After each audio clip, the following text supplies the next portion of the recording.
Hey, rock stars, are you ready to master the art of business development and finally achieve the results you've been chasing? Hi, I'm Kelly Kennedy, host of the Business Development Podcast, and I want to invite you to the Business Development Mastery Program, a transformative journey designed to help you level up, stand out, and succeed. This program goes beyond the basics. You'll learn how to craft marketing materials that sell, create ideal customer profiles, and build target lists that deliver results. But that's just the start. You'll also discover the secrets to personal branding so that you're not just another voice in the crowd, and learn how to use social media strategies to position yourself as a trusted expert in your field. It's about building relationships, driving action, and achieving measurable growth. The truth is, business development isn't guesswork, it's a system, and I'll show you how to make it work for you. Let's get started. Book your discovery call now at capitalbd.ca or connect with me directly on LinkedIn and send me a DM. Your next big win is waiting. Welcome to episode 198 of the Business Development Podcast. And on today's expert guest interview, we are chatting with Zael Miransky from MCO Private Wealth. And we are chatting all about financial planning and how the heck to make better decisions with our money in 2025 and beyond. Stick with us. You are not going to want to miss this episode. The great Mark Cuban once said, "Business happens over years and years. Value is measured in the total upside of a business relationship, not by how much you squeezed out in any one deal." And we couldn't agree more. This is the Business Development Podcast, based in Edmonton, Alberta, Canada, and broadcasting to the world. You'll get expert business development advice, tips and experiences, and you'll hear interviews with business owners, CEOs, and business development reps. You'll get actionable advice on how to grow business. Brought to you by Capital Business Development, capitalbd.ca. Let's do it. Welcome to the Business Development Podcast. And now your expert host, Kelly Kennedy. Hello, welcome to episode 198 of the Business Development Podcast. My gosh, we are kissing up on 200 here, and we have an absolute rock star interview for you today, Zael Miransky. Zael has built a remarkable career in the financial planning industry over the past 15 years. Following in the footsteps of his father, Rami, as a certified financial planner and the president of MCO Private Wealth, Zael has dedicated himself to preserving wealth through strategic financial and tax planning. His expertise primarily serves seasoned professionals and retirees with whom he cultivates long-lasting relationships based on loyalty, trust, honesty, and integrity. Zael's approach is holistic, offering a wide range of investment options through MaxFin Investments, Inc. and non-mutual fund products through MCO Wealth Management, promoting an entirely open shelf and open fee model. Outside of his professional achievements, Zael enjoys playing golf with his friends and family and spending time outdoors at his cottage. Recently, he has embraced a new and exciting role as a father to a 6-week-old baby boy. His commitment to excellence extends beyond the office, reflecting in every aspect of his life. From leading MCO Private Wealth to being part of the dance pop group B2 Crazy in his earlier years, Zael embodies versatility and dedication. With a career marked by integrity and innovation, Zael Miransky is not just a financial planner. He's a trusted advisor, a dynamic leader, and now a proud new father. Zael, it's an honor to have you on. You're the man. Kelly, thank you very much for hosting me. Episode 198, honor and a privilege to be chatting with you today. Quite the intro. Hopefully I can live up to it. Hopefully I can live up to fatherhood, more importantly. Best business you can run. As obviously the more time you invest in the beginning, just like business owners, pays its dividend. So any parent out there, I am no expert, but I'm trying to spend as much time and invest as much time with Logan, is his name, as early as possible. And hopefully he earns me more money on the PGA Tour than I'm earning myself. That is amazing goals. And I would say, you were a bit of a child star. So why not? Why not? So listen, it was an interesting journey. And I can tell you that having been on a stage when I was only 13, 14 years old and doing some touring of Canada, at something looking back that I have very fond memories of, but at the time kind of drove me nuts to live the expectations of an adult while I was still a child. Something very, very beneficial to my skill set today.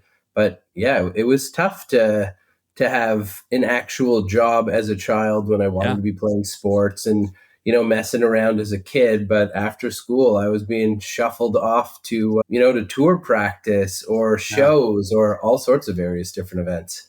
Dude, that's so cool. And obviously, like, you do not typically come across a Canadian pop star. So we are going to spend some time on that today, just because who doesn't want to know what that was like? Because you don't get that experience very often.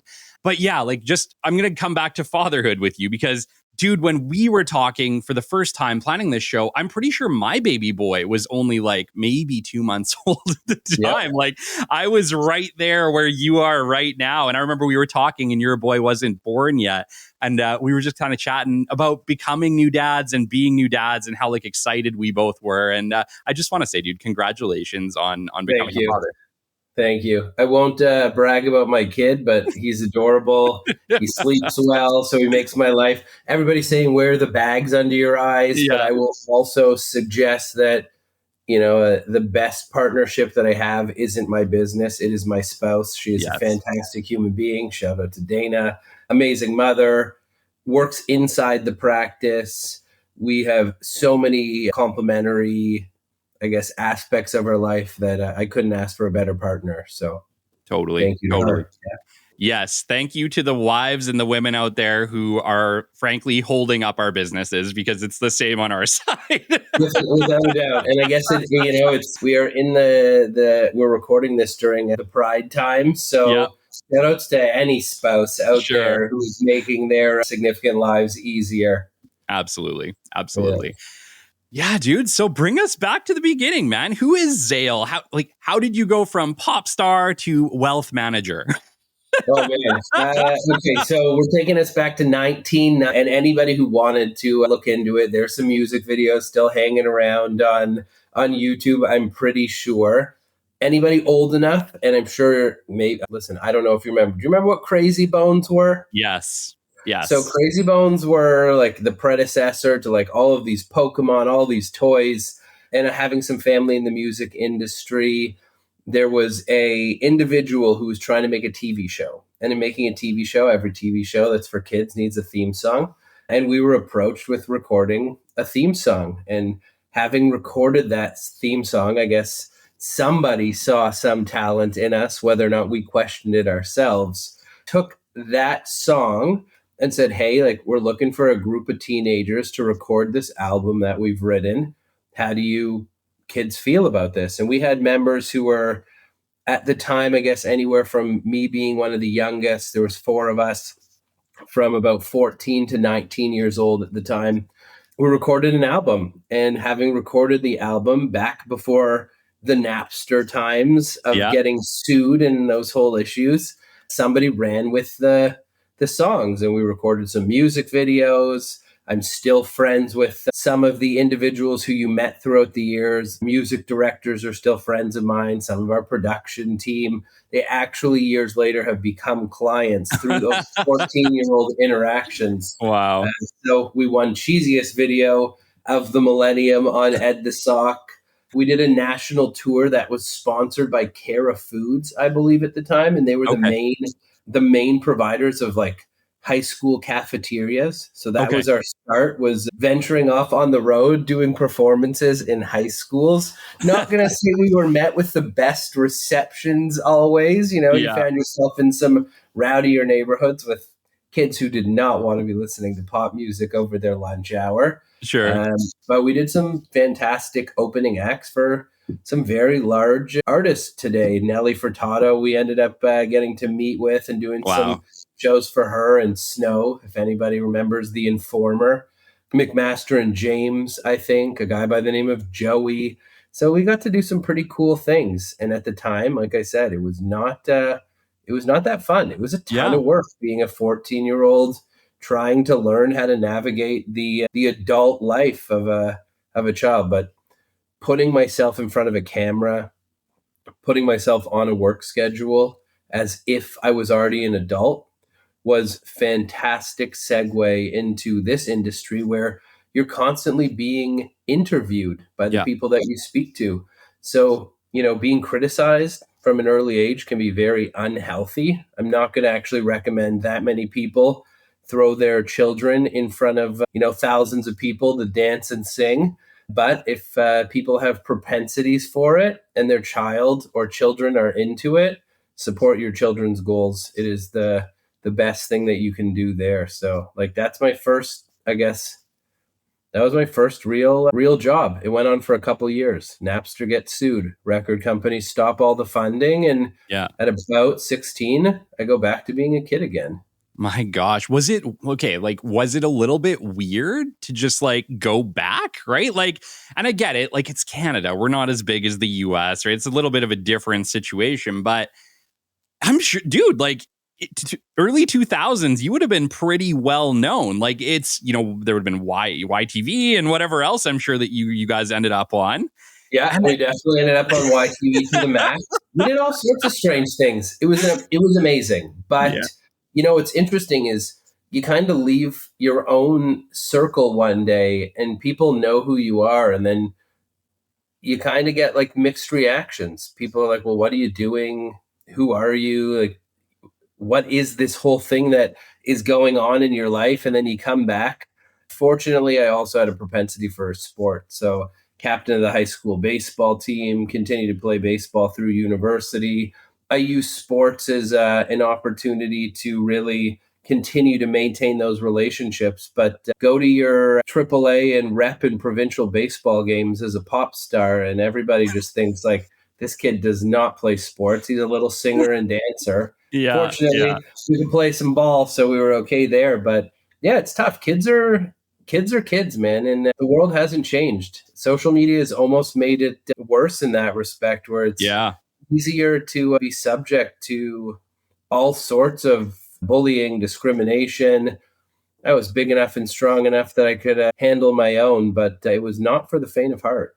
Yeah, it's like it's a bit of a double-edged sword. Hey, like on one hand, it would have been like a super cool experience, but yeah, on the other hand, it's like kids suck sometimes, right?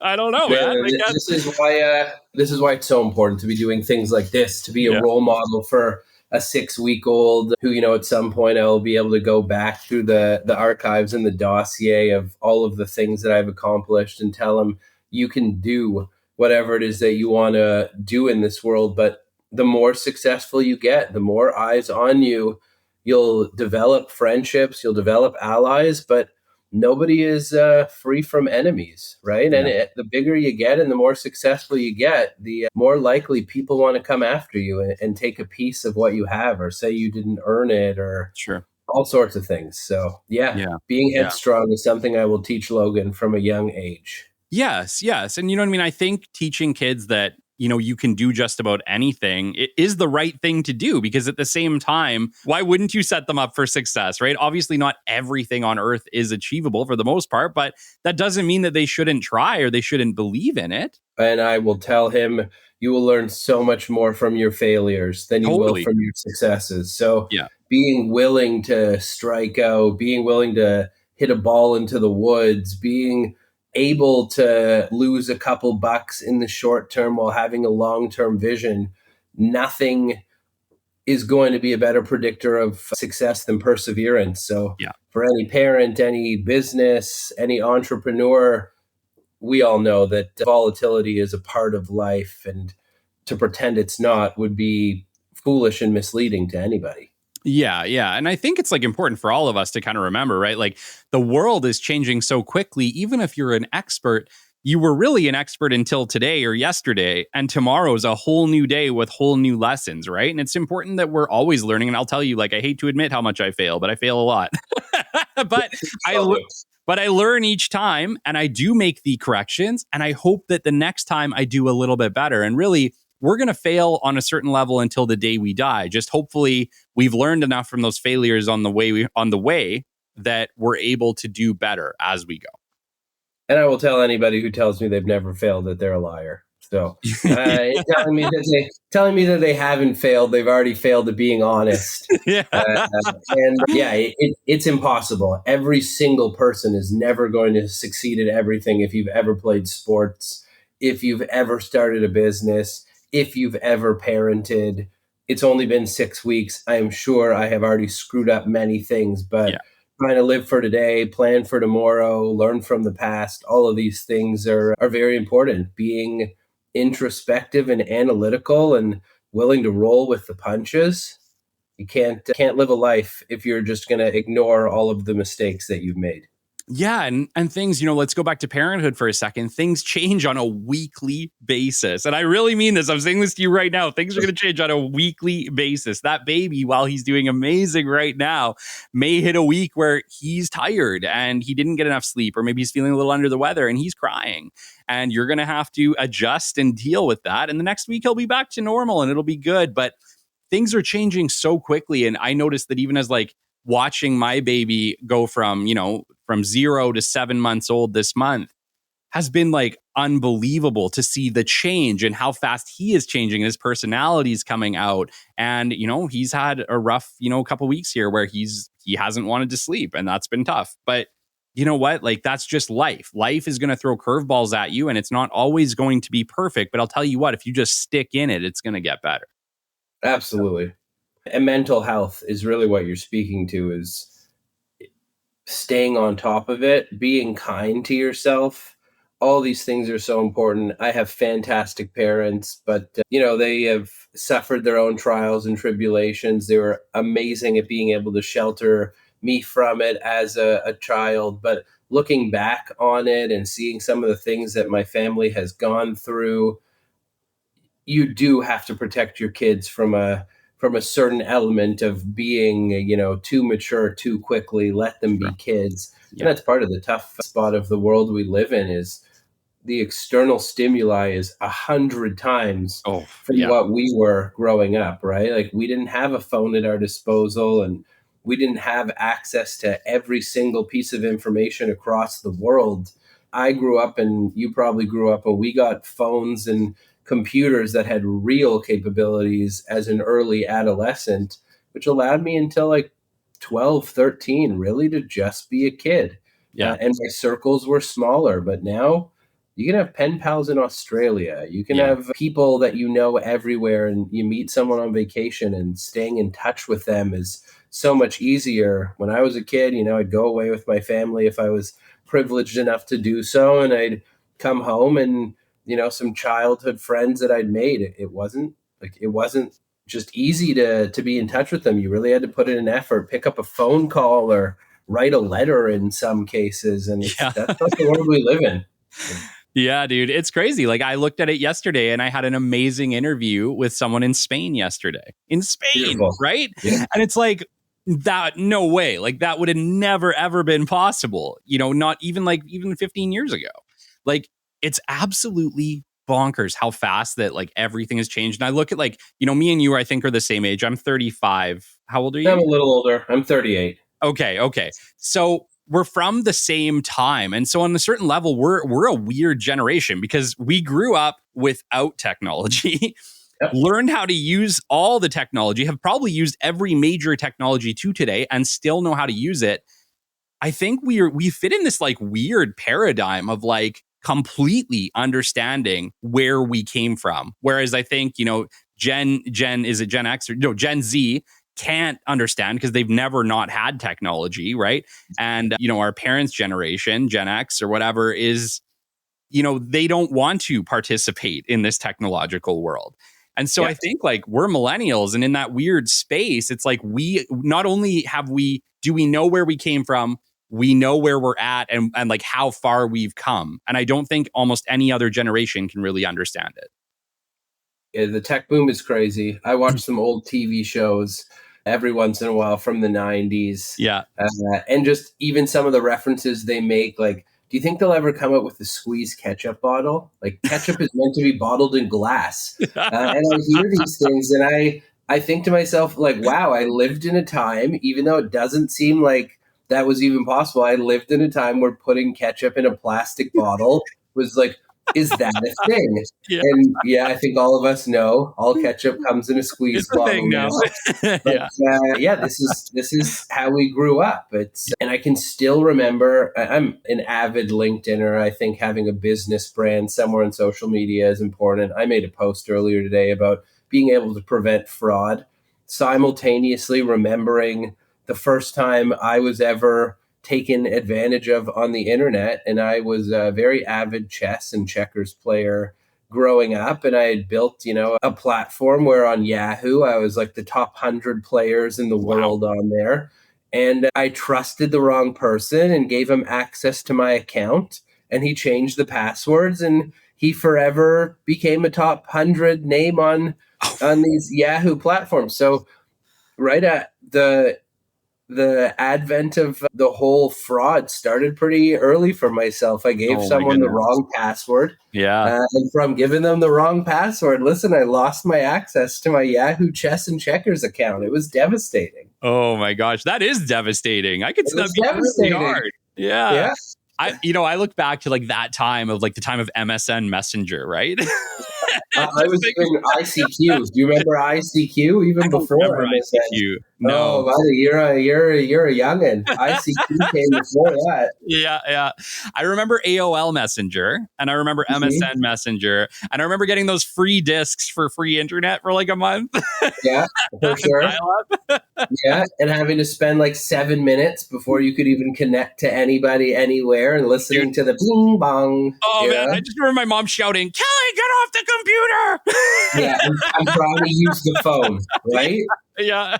I do remember the first time we installed a second landline in the house, just because you couldn't use your phone or the answering machine when you were on the computer. So having that second landline installed was like, whoa, like we're in the future. Yeah, man. It's crazy because, like I have a new baby, but I also have 3 stepsons and the oldest is 10 and the youngest is 7. And so we're kind of navigating this like technological world together now, like me and Shelby as parents. And it's really hard, dude. Like I couldn't imagine being famous the way that you were and having social media to deal with back then, right? Like it would have been a completely different thing. Like we don't even want our kids to have social media until they're probably like older teenagers. And we're going to do almost everything we can to stop it because I don't think it is healthy for a teenage kid to have social media. I can't see that. It's hard enough to be at school and deal with bullying or whatever else you're dealing with at school than to have to go home and deal with it there too. Like we're going to do our best to protect them, but it's a hard situation because on the other hand, social media is very beneficial. Me and you both use social media to benefit all the time, to benefit humanity. Frankly, we put out these great videos. We chat with people. We try to help people with business development and other business challenges. So there's a great place and a great way to use it and a great way to use it to build a community. But there's also this like horrible negative side that really seems to target children. And so it's a tough one, man. We gave them tablets pretty young and we're regretting that. We gave them access to Fortnite pretty young and we're regretting that. But it's like, we didn't know better. We didn't know. We were just trial and erroring. Man, video games are toxic. They definitely create a community, but harassment is on another level, right? Totally. It's so easy just to be on the other line of someone who isn't a nice person. Even to this day, like, you'll open up your PlayStation and there's a message there from some adult who just goes absolutely insane because you killed them. Like, it's a video game. Yeah. It's part of failure, right? Imagine if some gamer had 100% win rate when they played. Like, what would be the point of anybody else playing? And that is really very similar to the game of life. Like, you have a higher chance of winning in some things that you excel at than others, but there is no person, even the best gamer in the world, will still lose. Magnus Carlsen, who I use as an example for a lot of things, arguably the greatest chess player ever, but definitely the best chess player on the planet right now. He's not, incapable of losing. He loses all the time. There are no Mortal Kombat flawless victories in the game of life. Yeah. So yeah, be willing to lose and be willing to learn from those things, because that's the best thing you can do, is be comfortable with losing. Totally. Yeah, it is. It's really hard, man. Like I feel for all parents out there. I'm right there with you. It is a really challenging time. And my advice to you is do what feels right.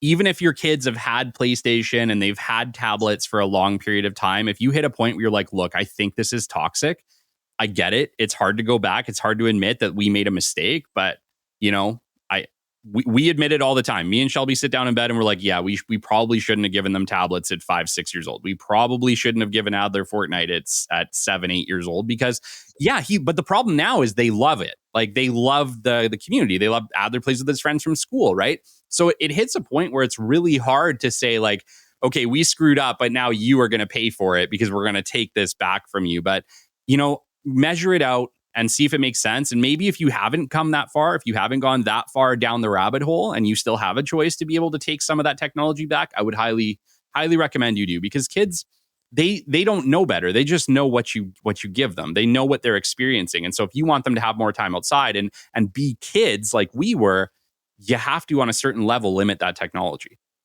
Absolutely. I'm very lucky to have a property that is outside of the city, that is in the woods, that's in nature. For myself personally, my greatest reset has always been explore nature, go for a walk outside. I live very close to the lake in the city. I'm in Toronto, and I can tell you there's something strangely freeing and spiritual, for me at least, being around water, being amongst the trees, hearing nothing but your own thoughts. There is so much noise out there. Being able to tune it out, reflect, and then go back into a place of action. I can't speak for anybody else, but if you haven't taken a walk amongst nature in a while, just Google, the closest nature trail, get some steps in. For me, there's nothing better for future success than being able to, be a little bit more grounded. And I am not a religious man. I believe in morality. I believe in, the positives of just being a good human, being amongst the things that I don't know how long, we've really been alive as people, but for the better part of 5,000, 10,000 years, Yep. we existed with all of this. So to really just be thrown into it in the last 30 or so years, going back to the roots of like who humans are, to me, is you're going back to how we were created and how we built this dynasty of modernism. And a lot of it's great, like you said, allows people like us to connect, but there are definitely pitfalls in being too connected with technology. So turn off the phone, which I am bad at and I need to be better at, and turn off the TVs and anything that isn't really, like our first 5,000 plus years of becoming who we are. Yeah. I know. I struggle with it because, just like you, I grew up in that technological world, right? Like, dude, I had a TV in my bedroom since I was like 8 years old. And one of the choices we made when we moved to our new place was that we weren't going to have a TV in our room. And I remember initially fighting that and being like, no. I've had a TV in my room since I was 8 years old. Like, we are not having a TV, but we haven't had a TV. And if we want to watch something, we might bring a tablet in and just watch a show and then take it out. And that has actually been a really great experience. And I can honestly say, I don't think I've ever slept better in my life. Agreed. No TVs in any bedrooms in any of my homes, for the very same reason is you have a TV in your phone, you have a TV on your computer, you have a TV on your tablet. Every way that you can avoid, just sort of focusing on something else and learning about your own self, I'm a big fan of. So yeah, no TVs in the bedrooms. I don't think they're necessary. There's lots of things we can do in bedrooms that don't involve a TV. That's right. That might be a little more fun. Yeah. Listen, another conversation. I've been looking forward to this conversation with you for a long time. I really like you. We've had a few different conversations and we just jive, and we're relatively the same age, kind of grew up at the same time. We have a lot in common. And yeah, man, like, you're a wealth manager, and I know that I've struggled with wealth. Who hasn't struggled with wealth, right? Like, where most business owners are out here trying to get financial freedom, right? We don't start businesses because we want to be broke, Yeah. right? Great.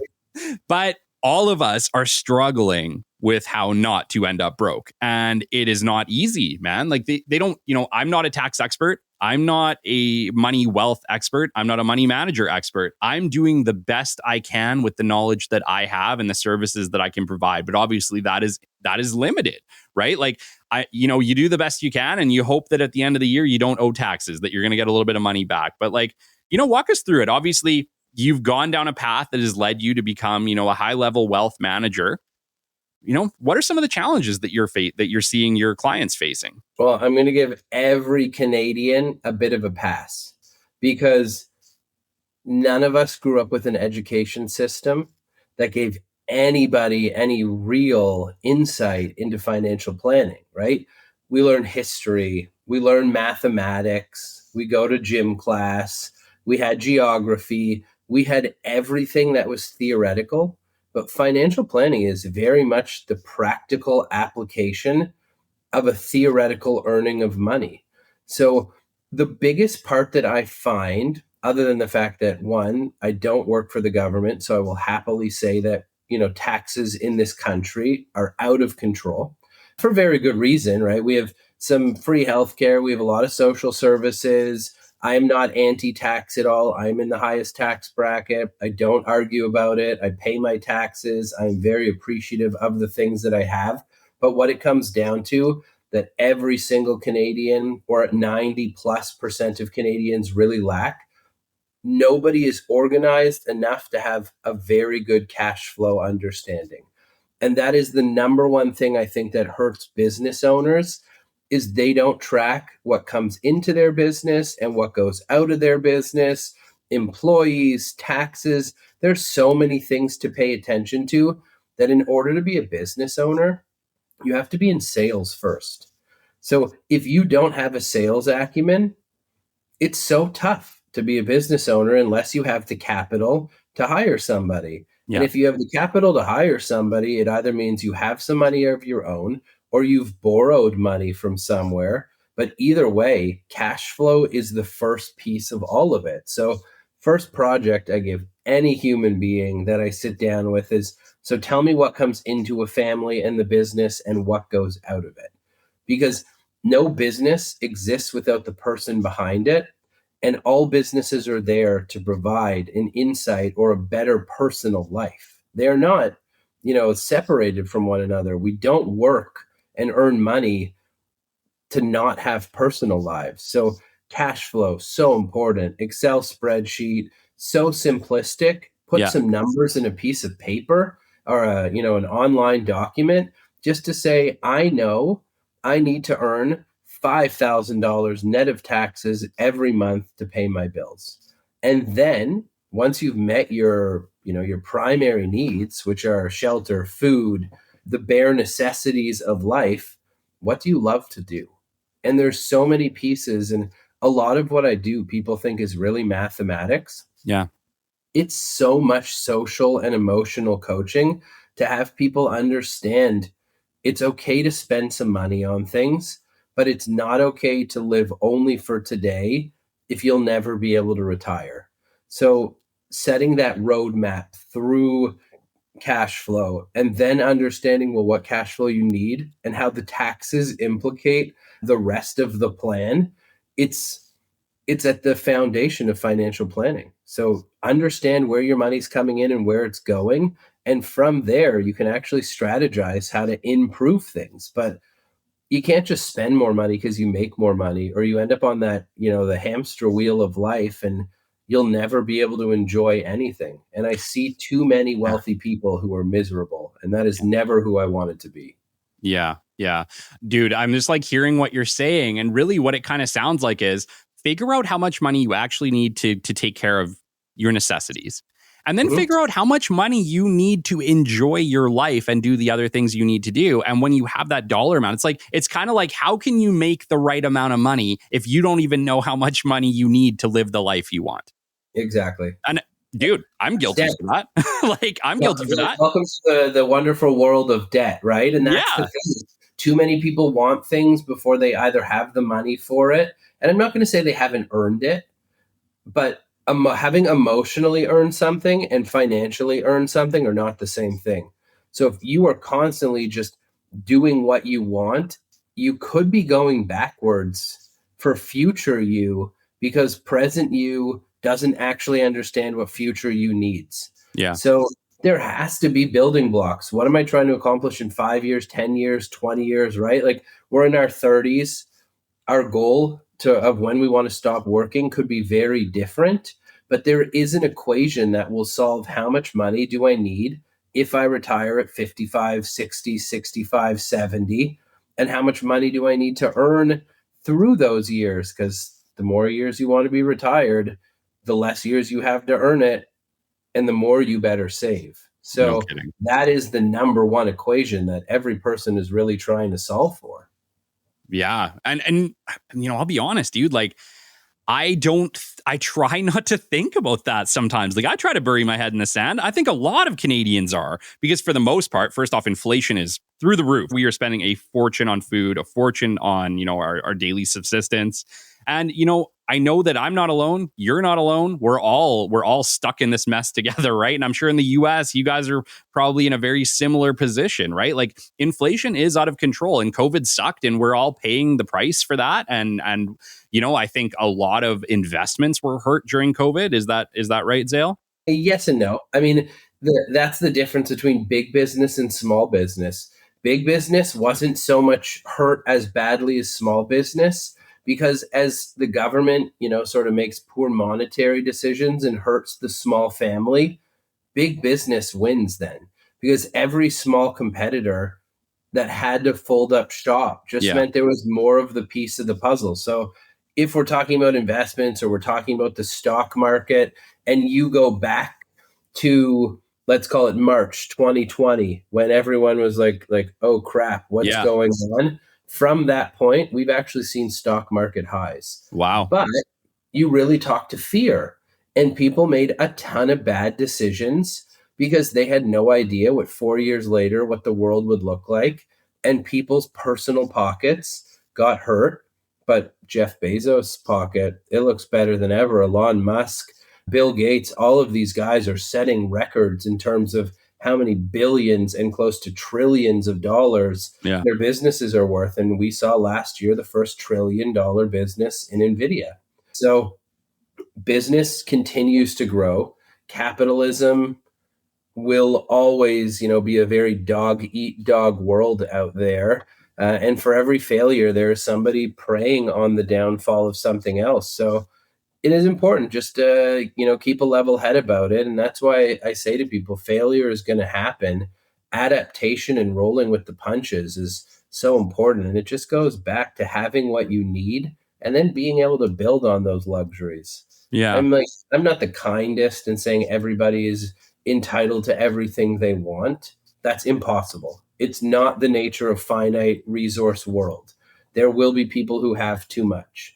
I do think that, we could maybe spread out a tax liability a little better. Billionaires should pay more taxes than somebody making 100 grand, 50 grand. But that goes back to trying to break down a system that's been around for 100 or so years that never really thought people would be multi-billionaires, right? In the 90s, if you were a millionaire, like you were loaded. But a millionaire today isn't even somebody who, if you only have, $1 million net worth, you might struggle to retire at 65 and live to 95 in the way that you want. So that plan of action becomes super important, one, to paying your bills, but also sanity, right? Yeah. Like if you don't know what you're doing, you're going to go crazy constantly trying to figure out what's going on. Like have a plan, have a roadmap, understand all of these things because you pay taxes. Why wouldn't you want to learn about taxes? You manage cash flow. Learn how to manage cash flow. Education until the day you die will be something every person should strive for. Always keep learning. Yeah. Well, I know a lot of business owners, they don't know what to do, right? So we have our money and we have it in our bank accounts and we don't pay our fees because most of us hold a balance that negates our fees.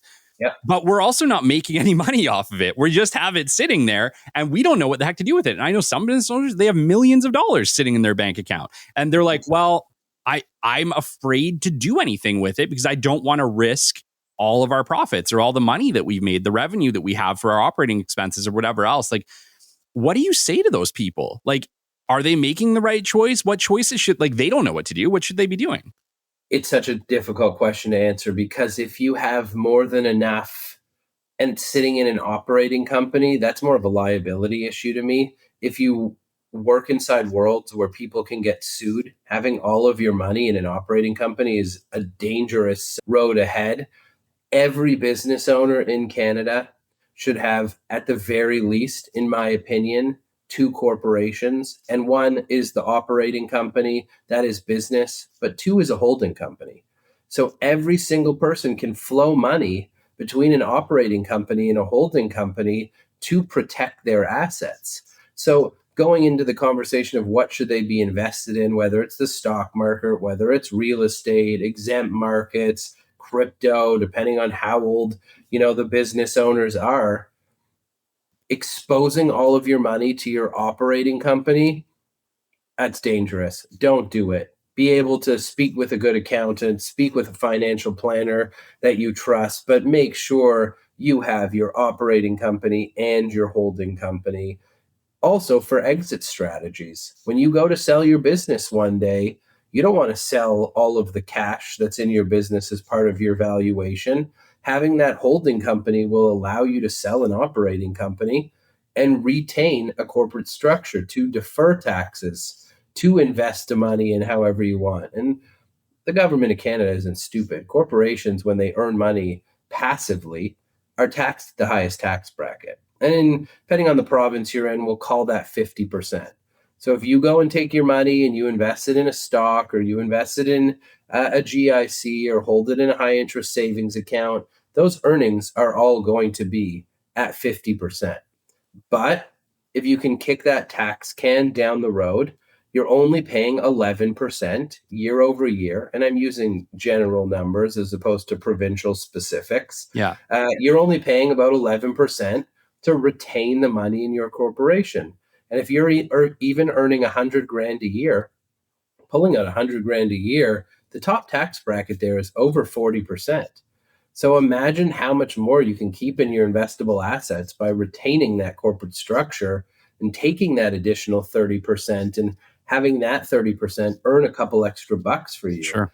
It's such a nuanced approach to financial planning that most business owners don't really understand the differential between their operating company and their holding company. And then you get into the whole share structure. Can you have spouses, family members, kids who are adults on them? So many different nuances, but the very basic operating company, holding company, no brainer. Yeah. Okay. That makes a lot of sense. And, I've seen many of the companies that I've worked with do that, make that choice. And I didn't always understand why, but yeah, that makes a lot more sense because you're right. If you have it all in the one company, you're just putting yourself at liability risk because if you're just going to hold it in the account anyway, it might as well be in an account that if you get sued, hopefully isn't going to get targeted. You got it. Amazing. Let's say that I was to come to you with $2 million, Zael. I have $2 million in my holding account and it's just sitting there. It's not doing anything for me. What kind of recommendations might you make? So from the very least, we all know inflation right now means that your money has to be doing its best to keep up with inflation. At a very rudimentary basic level, at least make sure you're holding interest-bearing investments that are principal guaranteed. You might earn 5% to net 2.5%, but you've minimized the gap between your future buying power and today's buying power. So I would separate investing into three separate components. One, interest-bearing investments. Two, capital appreciation investments. And then three, dividend-paying investments. So each one of those comes with a different tax consequence. Interest-bearing investments, highest tax in Canada. dividend bearing investments, somewhere in that intermediate range. And there is an advanced calculation that takes place in order to figure out what the tax to be paid on a dividend is.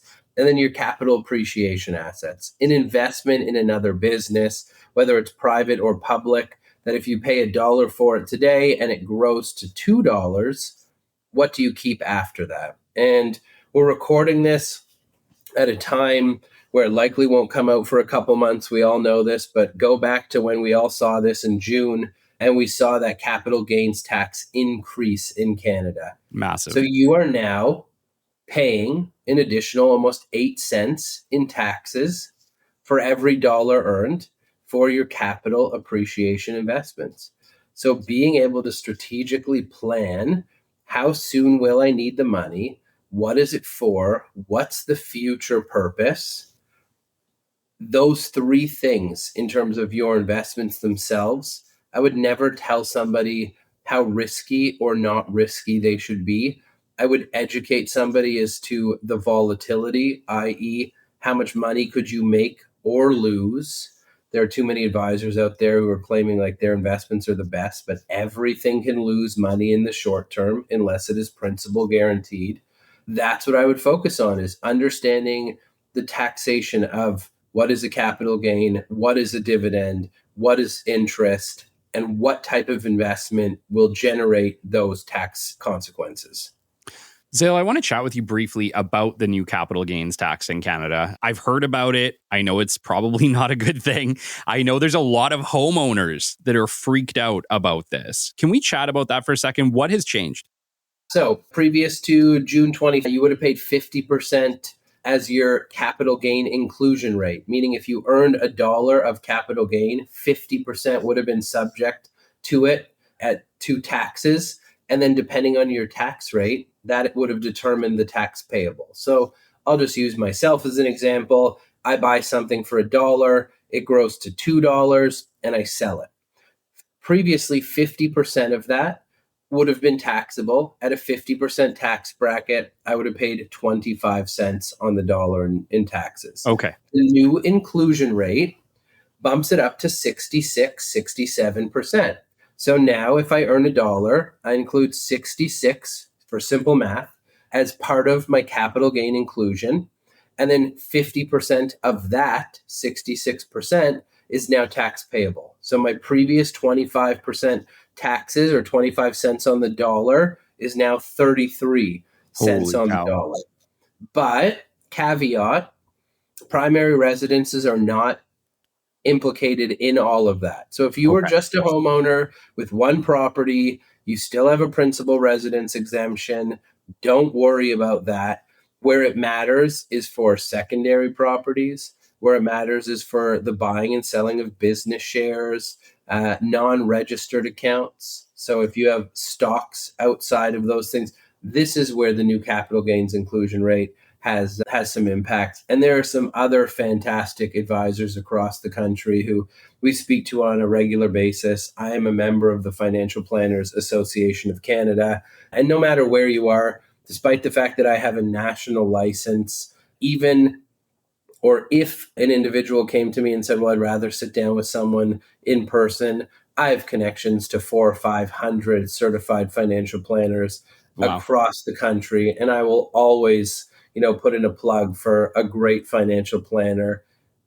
Use them across the country. There are nuances, but taxes are a matter of fact, and we can always do those calculations. How has the new capital gains tax changed the advice that you might have given before versus the advice you'd give now? Has anything changed for you? Not really. No. I mean, it would be stupid to we call it in our industry, you're sort of foolish to let the tax tail lead the dog, for a lack of a better expression. Don't make decisions because of the tax payable. Make the right decisions. Taxes are taxes. In the last 30, 40 years, we've seen the capital gains inclusion rate change 5+ times. So by the time we look to do something, another decade from now, it could be higher, lower, et cetera. Sure. So I would never make a recommendation assuming that this is what the tax implication will be. Make the smart decisions for the family. taxes are taxes. You can't avoid them. Save more money, invest more money, understand the structures of your businesses, but don't just make decisions because of taxes. It's going to drive you crazy. Okay. Okay. And one of the questions that I had too is that is there a dollar amount that we should consider when we're withdrawing money from our companies for our daily life or the things that we want? Let's say that I have a company that's making $500,000 or $1 million a year. Is there a dollar amount in your opinion that I should be paying myself to maximize, my long-term profitability? Or, obviously it's probably a good idea not to take out half my money, but you know what I'm saying, right? Like, is there like a threshold that we should be considering? Let's say we're making $1 million a year. Yeah, there's a minimum, and the minimum is really just to maximize your Canada pension plan and your old age security, and that's in the 60,000s. If you have more than enough than you need, and you're still not pulling out 60 grand a year approximately, I'd argue that's a little bit foolish. You might as well take the government benefits that you are being offered. But at the same time, let's say you struck it rich on a deal. There's a couple years where I paid myself nothing because I had other assets that I wanted to buy or sell. And in selling one asset that had a large capital gain, if I didn't pay myself any income, the capital gain was the only thing going on my T1 generals and on my notice of assessment. So you really have to look at it every single year to say, well, what am I trying to accomplish this year that will allow me to make the smartest decision? And for me, I sold a secondary property one time and I didn't pay myself that year because I had a few $100,000 in capital gains. Yeah. And I could live off that money. So I just said, well, I'm foregoing any income this year because I know I have $300,000 hitting my bank account. And for the next little while, I lived off that money and I waited till I filed my taxes and I paid my taxes. And then January 1st, it was back to the regularly scheduled program. Gotcha. So there is no right or wrong answer. The minimum every person should take is to pay their bills. And then you make a determination as to what in excess. And then is it salary or is it dividends? And that is the most complicated question for all CPAs, CAs, CFPs out there is, well, like, how do I pay myself? Yeah. Well, let's get into it. How do you what is your recommendation? Does it typically end up being a mix of both? The government's pretty good about equalizing it. So what happens when you pay yourself a dividend is you don't actually have to pay into your CPP and your OAS. Yeah. What it also does is most business owners have what very few understand are these things called CDA credits. So you have a capital dividend account. And if structured properly, you can extract money out of your corporation once you have built enough of these credits on a tax-free basis. Now, each individual owner will have to have actually set up their corporation properly to build up these credits, whether it is through a permanent insurance policy, whether it's through owning, for example, a bank stock that's paying dividends. All of these type of things will give you an opportunity in future to look at a more tax preferred, or in some cases, a tax-free extraction of capital from your business. But all businesses are very different. My specialization typically is in working with high income earners, a lot of professional corporations, which have a lot more rules. Lawyers, doctors don't have the same freedoms as, let's call it, a home builder or a massive florist or any other business that isn't subject to a professional organization.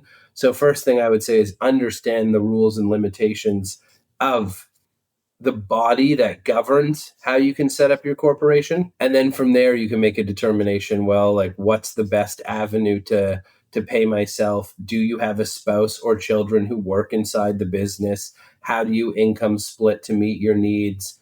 What do your outside savings look like? I'm very hesitant always to say that there is a one-size-fits-all solution. It would completely negate the need to have a financial planning team or to have an accountant. So it is very much specific to someone's individual circumstances at what they're trying to accomplish. Zael, you had mentioned earlier that your wife works in the business with you. And so let's just get into that. Is that a recommendation that you have, or would you recommend that couples work different jobs or different companies? Depends. Do you like your spouse? I love you. But, let's assume you love your spouse and things are great. okay, so she works inside the business, but I will tell you she doesn't do any business with myself. Okay. So the first thing that I said to Dana when she came in working, and I work in a space with high-end consumers. My wife was the manager of menswear at the highest fashion brand in Canada. Holt Renfrew was the company she was working at for a long time. So she was used to dealing with the same type of clientele that for the most part high-end financial planners are working for. She also didn't want to be in retail. Like you said, COVID really killed a lot of that retail space.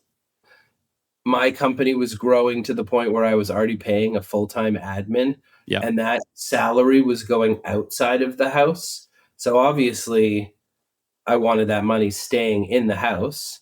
So she joined the practice, but with someone in between us. I don't speak to her about work. She doesn't speak to me. I have a business partner and an associate who acts in between us and an intermediary. So it's not like a traditional family business. She very much manages one portion of the business. Now, interestingly enough, she is on maternity leave. My business partner's fiance, who he'll be marrying in September as well, she sort of stepped up to fill Dana's role, because when you're dealing with people's money and you can be sued, you want to know that the people that are on your team will be thinking to protect yourself. Yes. We all know, unfortunately, that our industry can be subject to a lot of corruption. People are trusting their advisors to do what is in their best interest, but there are Bernie Madoffs everywhere.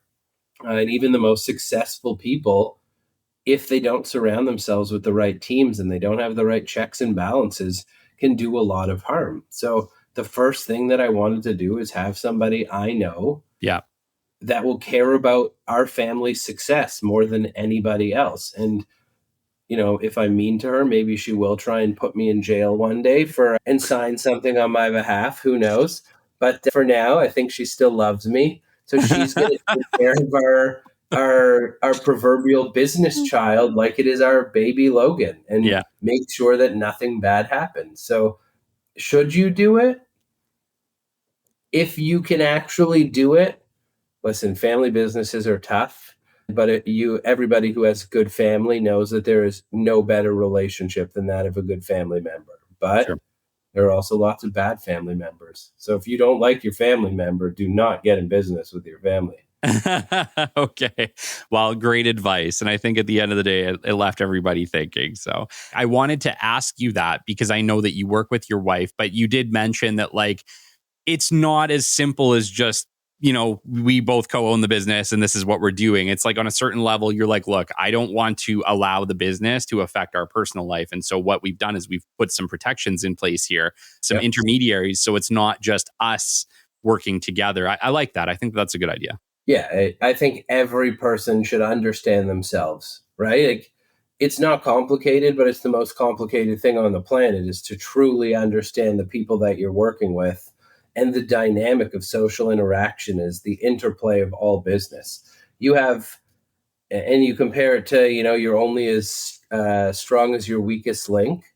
If you have a weak link somewhere in that chain of command, it's going to make everything else so much more difficult. So create systems, and all business owners should have systems. They're at the foundation of organization and sanity, to make sure that what takes place. But at the same time, don't put people in your business who aren't working if they're family. That really pisses off the CRA in Canada. I know there's Americans listening, so the IRS would be the CRA equivalent. Don't put people in your business who aren't actually working. If you get audited, and you traditionally won't get audited until it's a few years into it, you could end up with the biggest headache of your life. So be honest in your own interactions, in your own business. Pay people appropriate salaries. If you have a spouse who's doing nothing, don't pay them hundreds of thousands or even tens of thousands of dollars a year, because it is a form of fraud in the eyes of the government. Gotcha. Zael, I wanted to chat a little bit with you about exits, right? We are talking to some business owners who maybe they are there. Maybe it's time that they're ready, or at least they want to start thinking about it because they're 5 years or 10 years out. What should a business owner consider when they're at that stage where they're thinking, you know what, maybe it's time to exit the business? So I think there are so many great resources. There is a designation called the CEPA designation. I'm currently pursuing it, but I mean, it's more of a technicality. Business exit strategy has to do with a number of different things. And I'm going to just give you the top three. One, you need a valuation for your business. So where did the business start? And if you were to sell it today, what do you think it's worth? And so many business owners say, I have no idea, because some businesses can be bought by anybody, whereas other businesses, take a dental practice, can really only be bought by other dentists. Yeah. So one, know how much your business is worth. Two, know who your actual buyers are. And three, make sure it's the right decision for you, because you can't go back from selling a business. And I have seen people sell businesses for the wrong reasons, and it's emotionally taken its toll. Yeah. When you sell your business, it is final, it is permanent. You better be prepared for that transition. And that is the top three things that I will say. Evaluate your business with professional services, know why you are selling your business, and know who you are selling your business to. Because if you don't have those, sort of ducks lined up, you could end up making a decision you very much regret. And I have seen it professionally. Yeah, it's funny. I actually had an interview not that long ago with a gentleman who sold his business for hundreds of millions of dollars. And it was hard on him. And I was like, oh, dude, yeah, because we tie ourselves to our businesses, right? Like they become a part of us. And he said he grieved it like you would grieve any loss, even though he came out financially on top.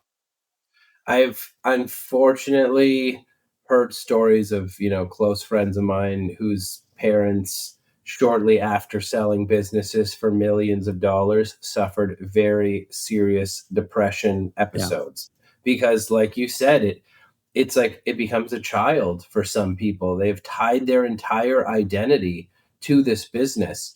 So the other thing that I would tell anybody looking to sell their business is like, understand what's next. You have to have hobbies. You have to have goals. You have to have things you want to accomplish, because you are selling a piece of yourself for a lot of people. Now, I've never really tied my own sense of self-worth to my business. It has always very much been a means to an end, which is take care of my family. But there are a lot of solopreneurs and a lot of entrepreneurs who don't have the same type of support systems or desires and family that a lot of people have. You better have a what's next, because if you haven't know what's next, that can be terribly problematic. So don't put your entire sense of self-worth into your business. We all need purpose, right? We all need purpose, whether we're business owners or super successful or we're no longer working. You're never off the hook. Like life would be horrible if suddenly you can be as rich as you want, but if you got nothing to do, it's not gonna last. Yeah, the saying money doesn't buy happiness, is very true. Some of the richest people in the world, I'm sure, are absolutely miserable because all they have is money. So if all you have is money and money is the goal, you're going to set yourself up for failure. Yeah. I have money because I like experiences. I love traveling. I love golfing. Now I have a new experience of apparently I better love buying diapers because those things are yeah. So I have things I love doing. I do love working. I have fantastic clients. I have fantastic business partners. But at the same time, I have a baby right now, and my clients are so understanding. They're emailing my business partner, CCing me, and saying, we don't want to bug Zael about this right now. He's got better things to worry about, which, yeah, I mean, like I have a child to take care of. Doesn't mean I'm leaving my clients out to dry, but my clients have been very receptive to being or letting me be a father for the first few months. And I'm sure if I just kind of disappeared forever, they wouldn't be particularly impressed. But most of my clients are families Yeah, themselves. So they know it's not just for today. Like there's future generations, there's things we all want to accomplish. Have those things. that's Don't right. just work yourself to the bone. That's maddening. Totally, totally. Zael, this has been absolutely amazing. I really appreciated having you on today and giving us some advice. Dude, we talked about this before. You've literally never not been an entrepreneur. You're my first guest who can say that no matter what, they've never worked for anyone else. You've pretty well always worked for yourself. What's the best piece of business advice you would give to a young entrepreneur, a young Zael who was just getting into it, who maybe you needed to take that leap, you needed that motivation? What might that be? Oh, an action plan, right? You can always attempt to wing something and you can figure out the next steps. But the first thing with any business, have a plan of execution, right? Know what you're trying to accomplish. Always realize that you need a network. You can't accomplish anything on your own. Nobody in this entire world has ever accomplished anything by themselves. I don't know who said it. I probably should. But there's that famous quote, if you want to go fast, go alone. You want to go far, go together. That is the epitome of how I'm trying to build my own life, my own business is I don't want to be places by myself. Like imagine sitting on a beach with nobody ever around. I think true success comes from being able to bring as many people up to success with you. Yeah. So it's one thing to be selfish, but like who wants that, right? Give more than you're willing to take and you will get it all back tenfold. Absolutely. Zael, we've been talking a lot about financial management, life, but, bring us into MCO. What do you do at MCO? From a very simplistic standpoint, when people ask me what we do, we try and bridge that unknown gap from where someone is today financially to where they need to be. And when I say need to be, for the most part, it's either selling a business, it's retiring, it's providing for the next generation. So a private wealth company is there to assist people with the things that we don't learn enough about, which is tax planning, which is giving to charity, which is giving to kids, which is helping yourself retire. For the most part, I like to tell people my job is to like be the anti-CRA, and that's to allow everybody to keep as much money as possible for themselves and to not pay it in taxes to the government. But there is no one size fits all solution as a financial planner. We manage money for clients who don't want to understand what stocks, bonds, GICs, investments are. We protect families who are high income earners who want to make sure they have insurance plans. I think every business owner, for the most part, you are your own biggest asset. Make sure you have a contingency plan. We all know somebody who's gotten diagnosed with something too early or lost a family member too soon, and it really threw the whole family sideways. Taxes, cash flow. That is a true certified financial planner, is to take someone's vision of where they want to be and then build backwards. Have a step and a plan in place just to keep climbing. And you're going to take steps backwards. So have somebody there who's going to make sure that you are emotionally coached through those Awesome. decisions. Okay. And this is the question that I think a lot of business owners have. It's like, at what point of success should they be reaching out to a private wealth company, a wealth management company? Like, at what point should people reach out to you, Zael? Should it be at the very beginning before they have anything, or should they have a certain level of assets before they reach out? Yeah. I mean, for myself, I've gotten to a point where my business is actually successful enough that I enjoy the pro bono work. And when I say pro bono work, it really is consulting calls that I know I can't monetize somebody because they don't have the sufficiencies to pay our charges.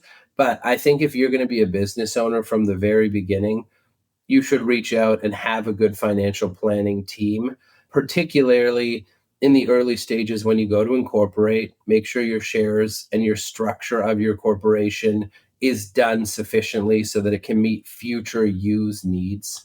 There is no right or wrong time to reach out to somebody.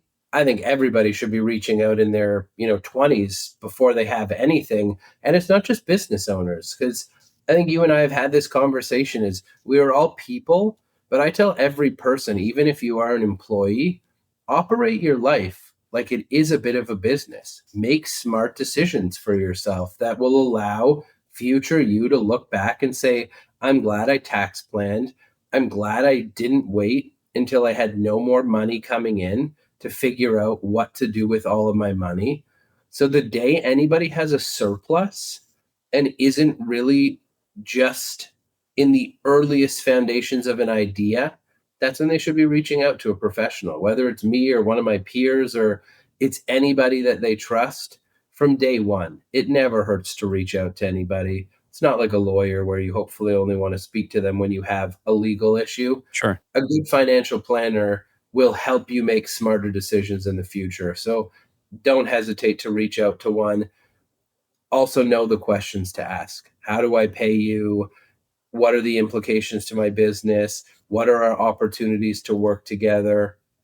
We can, sort of go through some of those questions that you should ask, but anybody can Google, what question should I ask a certified financial planner? And there's 5 or so of them that are extremely important in regards to what are your specialties, what are your costs, what are the expectations from me to you, what are the expectations from you to me, and what's the end goal of working together? And if somebody can answer those 5 questions competently, they probably know what they're doing. Perfect. And Zael, if people are listening to this and they want to get a hold of you, what's the best way?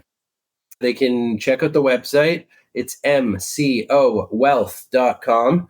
They can email me at Zael, Z-A-E-L, or for the Americans, Z-A-E-L, at mcowealth.com. Those are the easiest ways. Search my name, Zael Miransky, on LinkedIn. I'm pretty active there. I'm a bit of a poop disturber in terms of social media. So if you want to know somebody who is a little bit anti the traditional ways of building a financial planning business, I call out so many bad practices I see. And I tell people, remember, banks are for-profit institutions. Banks are not your friends. Don't trust a bank to give you any advice that isn't going to profit the bank. They are not charities. Financial planners are business owners too, but their success is far more tied to seeing you be successful than taking on things like debts, credit cards, any debt instruments. Those are what make the banks money. Sure. Financial planning does not make the bank money. Amazing. And Zael, obviously, you are based in Toronto. Am I correct? Yes. You're based in Toronto, but I'm in Alberta. I have friends in BC. Are you able to work across the country, or are there limitations? No, there's no limitations in this industry. I have a license in Alberta. I have a license in British Columbia. We have a team in Quebec. Quebec's a little bit of a different beast, but we have our own team. We have individuals in every single province aside from the Northwest Territories, Nunavut, and Yukon. I'm sure at some point we'll expand to those locations. But even if I don't have a license in any of those provinces, I know so many great advisors through the Financial Planners Association of Canada that I am not trying to hoard every client for myself. I do have a capacity of clients that I work with, and I think every good advisor should have a capacity of clients that they work with, or they spread themselves too thin. So happy to introduce anybody to somebody who might help them a little bit more than I could. Amazing. Thanks, Zael, for coming on with us. Zael is the president of MCO Wealth Management out of Toronto. It was absolutely amazing having you on, dude. I wish you the absolute best of luck. Congratulations on Logan. I hope that your trip here this coming week goes amazing. Thanks, buddy. Appreciate you always. And everybody, tune into all future podcasts. Listen to all the past podcasts. So much great information coming from Kelly that I think you'd be a bit of a dummy not to tune in a little bit more and go through the archives, and 197 others to listen to. Do it. Thanks, dude. I appreciate that.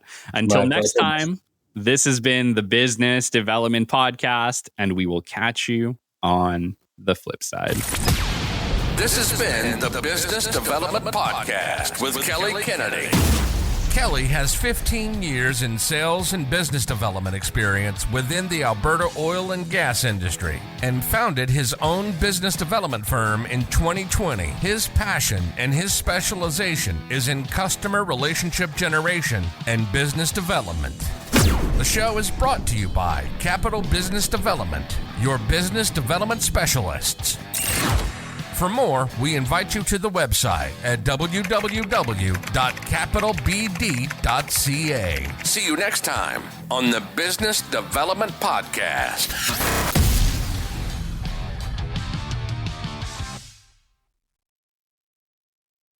Hey, rock stars, are you ready to master the art of business development and finally achieve the results you've been chasing?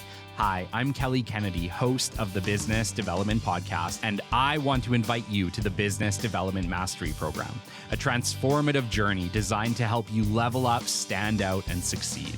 This program goes beyond the basics. You'll learn how to craft marketing materials that sell, create ideal customer profiles, and build target lists that deliver results. But that's just the start. You'll also discover the secrets to personal branding so that you're not just another voice in the crowd, and learn how to use social media strategies to position yourself as a trusted expert in your field.